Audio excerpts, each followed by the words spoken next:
In Hebrews chapter 12, from verse 9 to verse 12, we saw that the Bible said it clearly. It said, furthermore, we had fathers of our flesh who corrected us and we gave them reverence. It says, shall we not more rather be in subjection to the Father of spirits and live? In verse 10, it says, for they verily for a few days chasten us after their own pleasure, but he for our profit, that we might be partakers of his holiness. Let's do verse 6. It says, for whom the Lord loveth, he chastens and scourgeth every son whom he receiveth. So everyone who is a son is chastened and scourged. Verse 7, it said, if ye endure chastening, it said, God dealeth with you as with sons. It said, for what son is he whom the father chasteneth not? That means if you are a son, you must be willing to accept the chastening of the Lord. In verse 7, verse 8, it said, but if we be without chastisement, whereof are we partakers? That means, how then are we partakers? So what makes us partakers is the chastisement of the Lord. It said, then we are bastards, not sons. So what makes us sons is the fact that we endure the chastening of the Lord. In verse 9, which I just read, it said, furthermore, we have had fathers of our flesh which corrected us, and we gave them reverence. It says, shall we not much more rather be in subjection to the Father of spirits and live? So sons endure the chastening of the Lord. This is why even Jesus, the Bible said, he learned obedience through the things that he suffered. So he lived that life as a pattern to us. His son, number one, to prove his deity, and his son, number two, to show us how to become part of the family of God. And the way we become part of the family of God is by mirroring God, is by following the leadership of his spirit, is by enduring the chastening of the Lord, and finally is by allowing God send us to represent him, because a son is always given. Isaiah 9 verse 6, it said, unto us a child is born. It said, but unto us a son is given. So Jesus was given, and the way he was given was to run the errand of salvation. So he taught us and showed us that as a pattern. So the reason you see us serving God today, even if it is not convenient, is because we have learned sonship from Christ. So most of the instruction God gives you will not be convenient, but when you discover that you are a son, you will do it nonetheless. When people have not matured to sonship, they will despise the instructions of God, and they want to do the will of God for their own pleasure or when it is convenient. This is why even ministry today is bastardized, and we have emphasized this here and here several times. Many people today charge money to do the will of God. If Jesus was to charge money, how much are we going to pay him?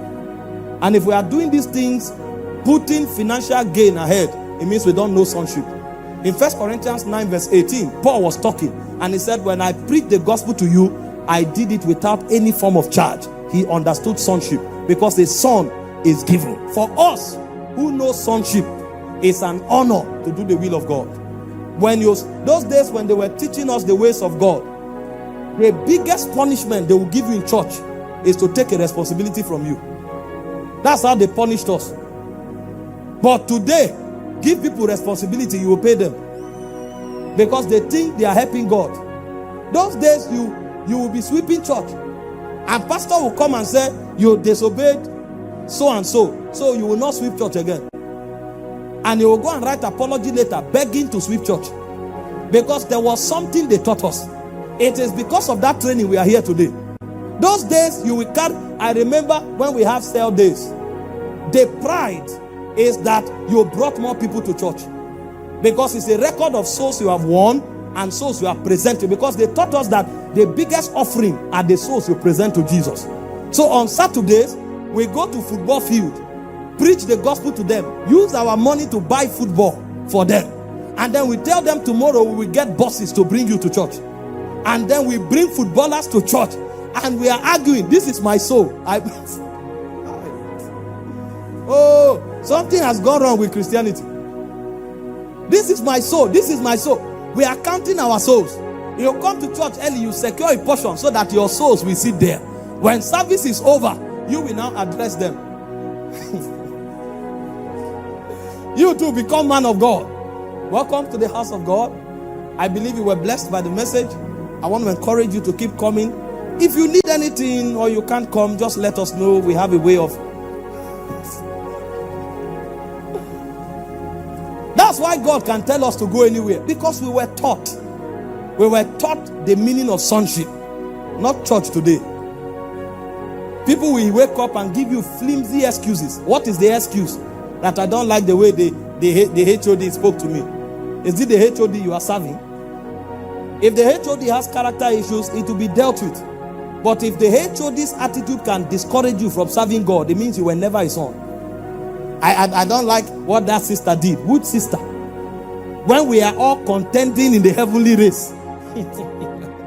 We are all pushing for the crown of life. Which sister will take me away from eternal reward? Sister, that is your business. If you don't have character, ask God to help you. But me, you can't discourage me. That's what we were taught. Sonship. Because a son is given. I remember as a youth corper, I earned alawi from the first one. I didn't spend it. After giving my first alawi for first fruit, I went to church the next Sunday. They started talking about sending Bibles to India. And you are a leader, you know nobody needs to tell you.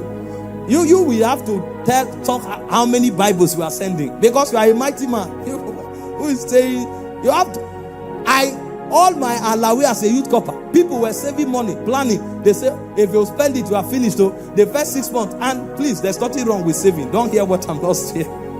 There's wisdom in saving. But me, I'm an apostle. So God was training me. We kept spending and spending until we were spent. I used almost all my alawi to send Bibles to India. I've never gone there. Because they taught us sonship. A son is given. After I spend my alawi, I will call my sisters in Benue. There's hunger. They will now say, what are you doing with your money? I say, leave that matter. Leave that matter. That's how we survived. But today, everyone who saved money, we can pay them. Because God never lies. I'm telling you, he never lies. Sonship. That's the first aspect of the gospel of Christ. This